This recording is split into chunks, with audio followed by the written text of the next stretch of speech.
श्री महाकालेश्वराय गुरुवे नमः। आइए 12 ज्योतिर्लिंगों में द्वितीय ज्योतिर्लिंग श्री मल्लिका अर्जुन की कथा को श्रवण करते हैं। दो प्रकार की कथाएं प्रचलित हैं। यह दूसरी कथा इस प्रकार है। एक अन्य कथा के अनुसार क्रोंच पर्वत के समीप ही चंद्रगुप्त नामक किसी राजा की राजधानी थी। उनकी राजकन्या किसी संकट में उलझ गई। उस विपत्ति से बचने के लिए वह अपने पिता के राजमहल से भागकर पर्वतराज की शरण में पहुंच गई। वह कन्या ग्वालों के साथ कंदमूल खाती और दूध पीती। इस प्रकार उसका जीवन निर्वाह उस पर्वत पर होने लगा। उस कन्या के पास एक श्यामा काली गौ थी, जिसके सेवा वह किया करती थी। उस गौ के साथ विचित्र घटना घटित होने लगी। कोई व्यक्ति छिपकर प्रतिदिन उस श्यामा का दूध निकाल लेता था। एक दिन उस कन्या ने किसी चोर को श्यामा का दूध दोहते हुए देख लिया। तब वह क्रोध में आग बबूला हो उसको मारने के लिए दौड़ पड़ी। जब वह गौ के समीप पहुंची तो उसके आश्चर्य का ठिकाना ना रहा, क्योंकि वह उसे एक शिवलिंग के अतिरिक्त कुछ भी दिखाई नहीं दिया। आगे चलकर उस राजकुमारी ने उस शिवलिंग के ऊपर एक सुंदर सा मंदिर बनवा दिया। वह प्राचीन शिवलिंग आज भी मल्लिका अर्जुन ज्योतिर्लिंग नाम से प्रसिद्ध है। इस मंदिर का भली भांति सर्वेक्षण करने के बाद पुरातत्वों ने ऐसा अनुमान किया कि इसका निर्माण कार्य लगभग 2000 वर्ष प्राचीन है। इस ऐतिहासिक मंदिर के दर्शनार्थ बड़े बड़े राजा महाराजा समय पर आते रहते हैं और दर्शन करते हैं। अन्य तीर्थ एवं दर्शनीय स्थल मुख्य मंदिर के बाहर पीतल पाकर और सम्मानित वृक्ष है महाराज, अर्थात उसके आसपास चबूतरा बना हुआ। दक्षिण भारत के इस दूसरे मंदिर के समान यह भी मूर्ति तक जाने का निकट कार्यालय से लेना पड़ता है, टिकट लेना पड़ता है। पूजा का शुल्क टिकट भी पृथक होता है। यह लिंग मूर्ति को स्पर्श प्राप्त होता है महाराज। और मल्लिकार्जुन मंदिर के पीछे माता पार्वती हैं, इन्हें मल्लिका देवी कहते हैं। सभा मंडप में नंदी की विशाल मूर्ति है।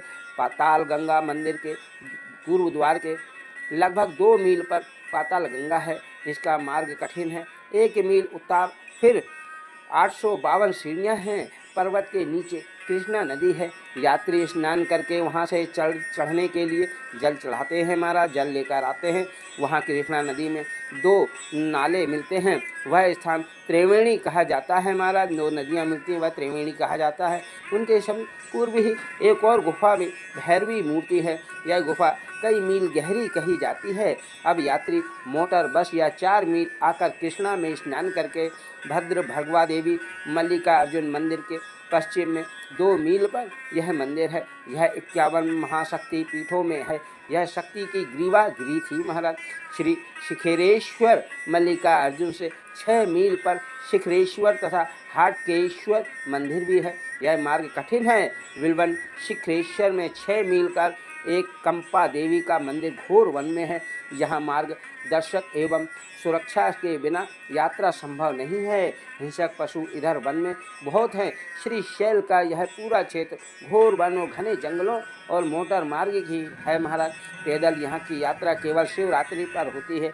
विजयनगर के महाराज के द्वारा आज से लगभग 500 वर्ष पूर्व श्री विजयनगर के महाराजा कृष्णा राय ने यहाँ पहुँचने थे और उन्होंने यहाँ एक सुंदर मंडप का निर्माण कराया, जिसका शिखर सोने का बनाया गया था। उसके 150 वर्ष बाद महाराज शिवाजी मल्लिकार्जुन ज्योतिर्लिंग के दर्शन हेतु क्रोंच पर्वत पर पहुँचे।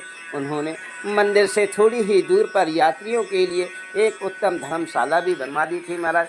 इस पर्वत पर बहुत से शिवलिंग मिलते हैं महाराज। यहाँ पर महाशिवरात्रि के दिन मेला लगता है। मंदिर के पास जगदम्बा का भी एक स्थान है।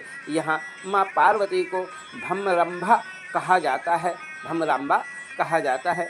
मल्लिकार्जुन ज्योतिर्लिंग की पहाड़ी से 5 किलोमीटर नीचे पाताल गंगा के नाम से प्रसिद्ध कृष्णा नदी, जिसमें स्नान करने का महत्व शास्त्रों में वर्णित है महाराज। यह श्री मल्लिकार्जुन की द्वितीय कथा थी। ऐसी सुंदर कथाओं को जानने के लिए इस चैनल को लाइक सब्सक्राइब अवश्य करें।